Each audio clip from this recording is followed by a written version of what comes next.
Have you ever caught yourself talking out loud when no one's around? Maybe while cooking, cleaning, or thinking something through? You might have wondered, is this normal? Am I weird for doing this? Actually, no. It's much more common than most people think.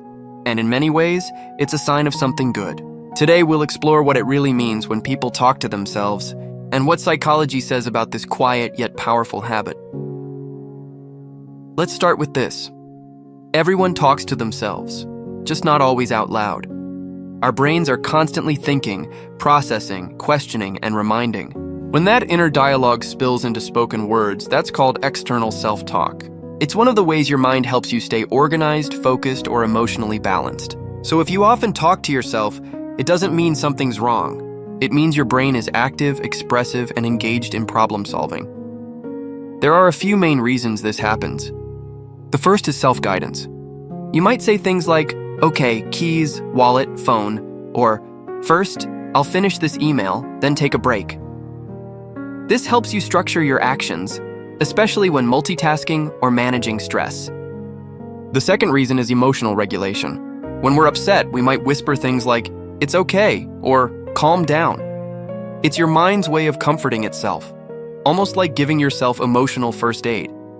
And finally, some people talk to themselves simply because it helps them think more clearly. Speaking your thoughts makes them real, giving them shape and order. Research has shown that talking to yourself can actually improve concentration and memory.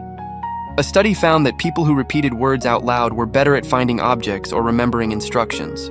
That's because when you say something, you involve both your auditory and speech systems, reinforcing the information. It's like adding another layer of focus. That's why athletes often use self-talk during competition, saying things like, you got this, or stay steady. It keeps their minds sharp and confident. So in a way, self-talk is a psychological tool, one you might already be using without realizing it.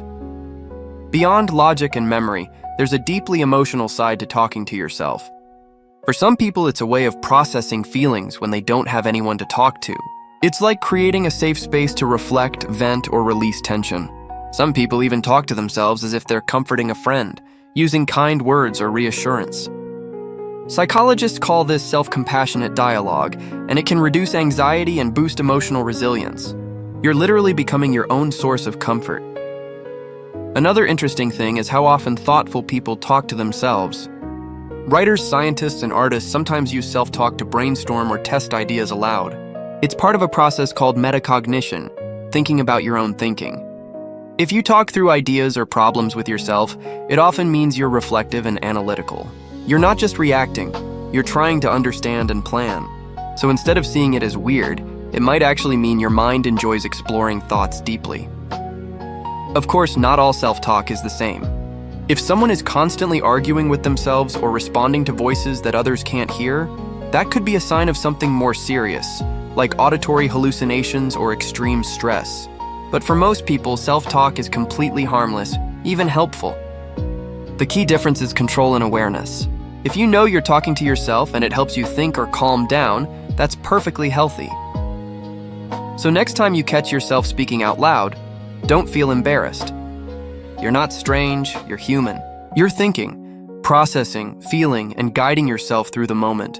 In a noisy world, maybe the voice inside your head deserves to be heard once in a while. Because sometimes, the best conversations are the ones we have with ourselves. If you enjoyed this calm explanation of human behavior, consider subscribing for more gentle psychology insights.